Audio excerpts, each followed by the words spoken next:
saw my Instagram, I think initially just, doing research on just finding anybody or just folks that he wanted to reach out to. We had a bunch of conversations and we started working together. So that was one example. And I think with Scott, again, I was kind of actively wanting to look for someone or at least just see who was maybe available. Someone had told me about Scott. I think I reached out to his assistant. She set up a call with me and Scott, and we began chatting from there and chatted again for a month and even had a bit of like a period where we just kind of like tested a working relationship with each other, which was really beneficial, I think. And yeah, so for me, I've had two different experiences. So I think it can happen both ways. I would say it's a lot trickier to maybe reach out to find a manager by just cold calling them. A lot of people maybe aren't looking for talent unless they're exclusively saying like, hey, we have availability in our roster. I kind of got lucky, I would say, in some senses. Scott did not have a mixer on his roster at this point, and here I am, a mixer that was reaching out to him, and so he was interested kind of from the get-go. It just kind of worked out. And I think that's true for so many things when it comes to working things out in the music business. Is it either is really easy in a way, not that things are easy, but it either is going to happen or kind of fall together in a good way, or it's not. There really is no in between, it seems like, for me sometimes. I don't know. Yeah. So you got to roll with the waves or whatever. Yeah, like if it's working, great, keep going with it. But if something's like not working, do something different. At least that's just like my perspective. Yeah, I think that's healthy. Because like I don't even know. We sometimes like things just feels like the world's like against you, and then you just keep pushing, and nothing happens, and it's just like sometimes you gotta just shift gears. And that's one thing too is. Again, this is kind of just speaking of myself and my mental health sometimes. I get stuck in my head. I get too focused on things. I need someone to bounce an idea off of or give me a different perspective. And I always value other perspectives. I'm just that person. I'm never necessarily like I'm always right. I can maybe have my strong opinions on things and like think this is the way something should be done. But I think this is maybe just kind of a grown up thing too now that I'm getting older, which I'm not. But there is so many other perspectives out there, for everything and everyone. And I think it's taken me a little longer than I anticipated to appreciate that. And it definitely kind of changes your perspective on how you work with other people and how you go about your life too, Yeah, totally. I feel like we should start like a WhatsApp group of like, people that do mixes and like, I'm losing all objectivity. I'm in this room all by myself. Can you help me? Oh my gosh. Yeah, here we go. Virtual water cooler. Virtual water cooler, the WhatsApp group. Yes. Before I had this room, I was looking at other spaces in town that were more like co-working spaces for studios. Like they would have a bunch of studios in a warehouse basically. Are there like a bunch of those in Nashville? Is that like a thing? Not a bunch. There's a few, and there's also just a couple big studios with other smaller studios inside of them that I actually found one the other day that I thought was like one studio, and then I go to it and realize there's like 5 studios in there. It's like I had no idea. So there's way more of that here than even I've been here for 10 years that I wouldn't even know. Anyway, but I loved the idea of those because you'd bump into your neighbor, walking into the office every day or the studio every day. And again, being not in that environment, it's a pretty short walk to work. Granted, this is the longest walk I've ever had because I'm a different level than where I live, so at least I get that. You get to climb the stairs every day. Yeah, it's good. It's a good workout. Nice. Do you keep active? Do you do any activities to keep yourself mentally focused and fresh? Yeah. I got a dog. Nice. Dogs I keep really you walking. did. Yeah, you gotta take him out for the walk. You gotta bend down a little bit to pick up. It's so true. I've never been much of a gym guy. I attempted to go to the gym when I was at Belmont, and it's never been my environment. I'll just be honest with you. I love being active though. Growing up, I was super into like biking, like kayaking, and doing like outdoorsy activities. Which honestly, if I wasn't in the studio right now, I'd be out doing that right now because I love it still to this day. But here I am working, more or less. Yeah. So honestly, like getting a dog is a great way to like force myself to go do something. Because honestly, without certain like forcers in my life, I definitely have fallen into the trap of just never getting up off my butt. Right. And so, every day the downside of being an engineer.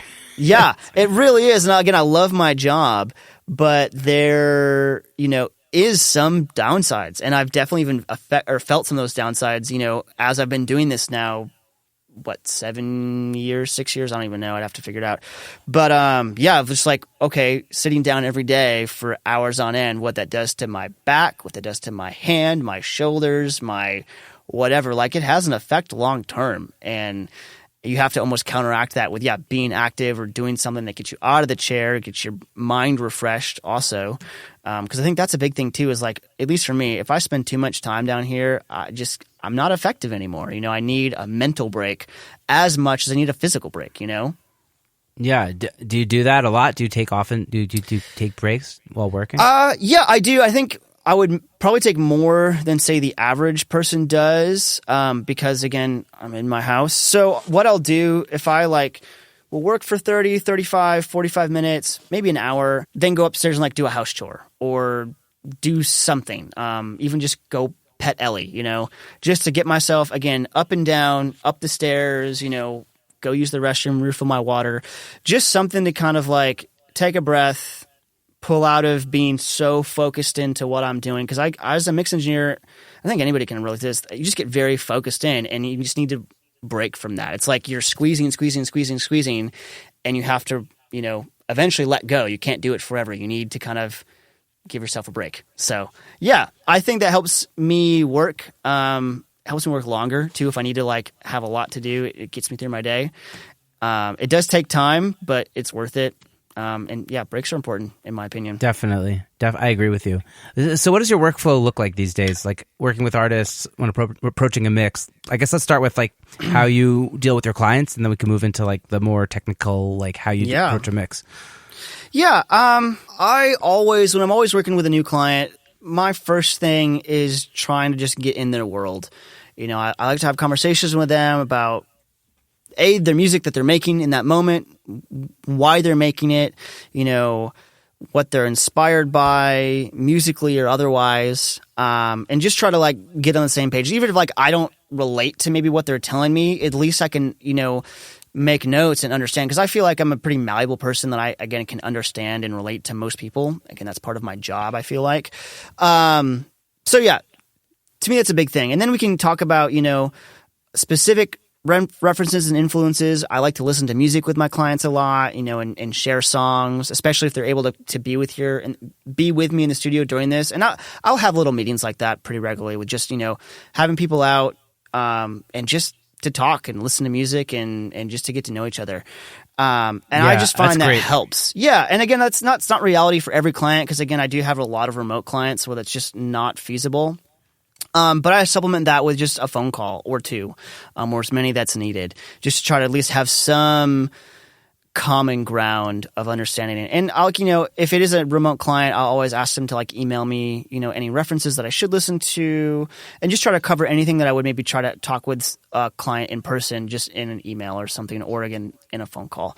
But that to me is huge. It sets me up usually for success, because I know what they're inspired by. I know what their music's about. I know where they're trying to go specifically. And if all that lines up, it should produce, a pretty solid mix one, assuming everything makes sense. That's it's awesome. not as easy as it sounds by any means. There's so many things in the middle of that make it difficult, and sometimes, provide challenges. But that's kind of my basic approach of what I like to do. And again, it's a service-based business, and I, again, have my knowledge of how I think mixes should go together, again, because that's what I love to do and what I've spent tons of time doing. For me, it's always a learning thing to remember that also once I send out mix one, do I have to take the perspective of the client into account too, and then adjust my mix to whatever else they may see. But doing that back end, hopefully I can kind of just get mix one as close as I can to what they're wanting to do, that, again, revisions are easy and I'm not far off base. But, nobody likes getting fired for mixes. We've all gotten fired, but nobody likes it. Totally. Wow. So it sounds like when you deliver mix number one, you're delivering it knowing it's at least 90% done. I mean, I always deliver mix one hoping that's it. Yeah, I mean, I don't think really anybody is wanting to not do a complete job for mix one, But I'm also realistic that generally, even for me, like I'm going to want to tweak a few things, when I listen to the mix outside of the studio. And I know Sam, for example, and we've talked about this, me and Sam, he's not one that actually listens to mixes out the studio because his ear is amazing. But I still find value of taking the mix, to my laptop or out to my car just as I'm driving around. Because I get so focused here that I still find value of putting that in another environment. And my reason is my client is probably going to listen to that environment as well, or even just the end consumer. And I just like to kind of know, at least from my consumer devices, what's happening. I listen on at least 3 devices in addition to the studio. Like, I think people that can do it without it are awesome, and more power to you. The longer you sit in the room, the better idea I think you'll have, right? Like, absolutely, yeah. And again, I know what my car sounds like, so if I can listen to something in the car and like hear a specific thing, like, oh, I know what this is, easy adjustment in the studio, and then we're good, That's awesome. So tell me a bit more about your workflow. Like, okay, so at what point does the manager say, okay, Travis, it's in your lap now? Like, at what point is that, and where do you take it? Thankfully, he doesn't say that. I think we have a pretty good cohesive working relationship where we're just kind of, always on the same page together. But really, like, once I get files in, payments in, I'm just off the race at that point. Like, I hopefully got all the information at that point from the client of like what they're looking for. And again, going back to all that, like, I take all that information, I would say, with a little grain of salt, because nothing is ever going to apply as directly to the song you're working on other than what the song itself is.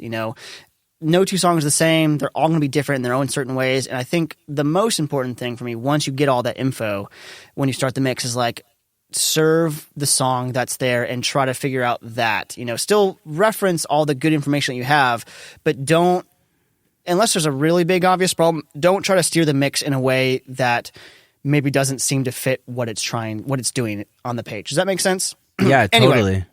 So the rough mix I find is like a great way to kind of have an idea of what the ballpark is going to be, Yeah, I use rough mixes a lot. I always ask for them when I get files delivered. At least, it's something that I can listen to when I am prepping the actual mix and getting files into my template. If I'm, getting the mix started and not everything's up yet, I can quick flip to the rough mix to get a quick sense of just the general context of kind of everything to a degree.